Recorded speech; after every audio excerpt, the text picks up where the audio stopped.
सुदामा जी को गरीबी क्यों मिली। एक ब्राह्मणी थी जो बहुत गरीब निर्धन थी। भिक्षा मांगकर जीवन यापन करती थी। एक समय ऐसा आया कि 5 दिन तक उसे भिक्षा नहीं मिली।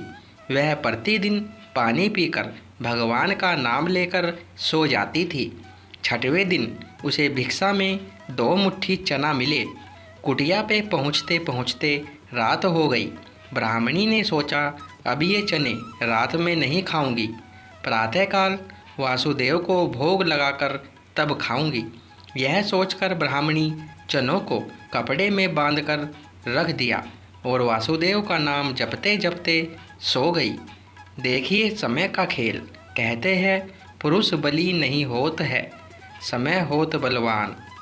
ब्राह्मणी के सोने के बाद कुछ चोर चोरी करने के लिए उसकी कुटिया में आ गए। इधर उधर बहुत ढूंढा, चोरों को वह चनों की बांधी पोटली मिल गई। चोरों ने समझा इसमें सोने के सिक्के हैं। इतने में ब्राह्मणी जाग गई और शोर मचाने लगी। गांव के सारे लोग चोरों को पकड़ने के लिए दौड़े। चोर वह पुटली लेकर भागे। पकड़े जाने के डर से सारे चोर संदीपन मुनि के आश्रम में छिप गए। संदीपन मुनि का आश्रम गांव के निकट था, जहां भगवान श्री कृष्ण और सुदामा शिक्षा ग्रहण कर रहे थे। गुरु माता को लगा कि कोई आश्रम के अंदर आया है। गुरु माता देखने के लिए आगे बढ़ी। चोर समझ गए कोई आ रहा है। चोर डर गए और आश्रम से भागे।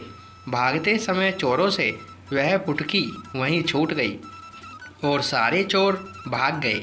इधर भूख से व्याकुल ब्राह्मणी ने जब जाना कि उसकी चने की पुटकी चोर उठा ले गए, तो ब्राह्मणी ने श्राप दे दिया कि मुझ दिनहीन असहाय के जो भी चने खाएगा वह दरिद्र हो जाएगा।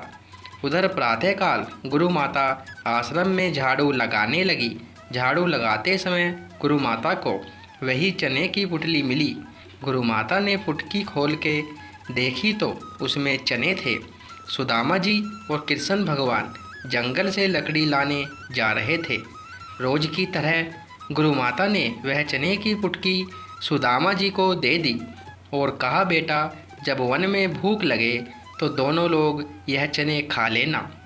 सुदामा जी जन्मजात ब्रह्मज्ञानी थे। ज्यों ही चने की पुटकी सुदामा जी ने हाथ में लिया, त्यों ही उन्हें सारा रहस्य मालूम हो गया। सुदामा जी ने सोचा, गुरु माता ने कहा है यह चने दोनों लोग बराबर बांट के खाना, लेकिन ये चने अगर मैंने त्रिभुवनपति श्री कृष्ण को खिला दिए तो सारी सृष्टि दरिद्र हो जाएगी। नहीं नहीं, मैं ऐसा नहीं करूँगा। मेरे जीवित रहते मेरे प्रभु दरिद्र हो जाए, मैं ऐसा कदापि नहीं करूँगा। मैं ये चने स्वयं खा जाऊँगा, लेकिन कृष्ण को नहीं खाने दूँगा। और सुदामा जी ने सारे चने खुद खा लिए। दरिद्रता का श्राप सुदामा जी ने स्वयं ले लिया चने खाकर, लेकिन अपने मित्र श्री कृष्ण को एक भी दाना चना नहीं दिया। दोस्तों, जानकारी पसंद आई हो तो वीडियो लाइक, शेयर और चैनल को सब्सक्राइब करें। धन्यवाद दोस्तों।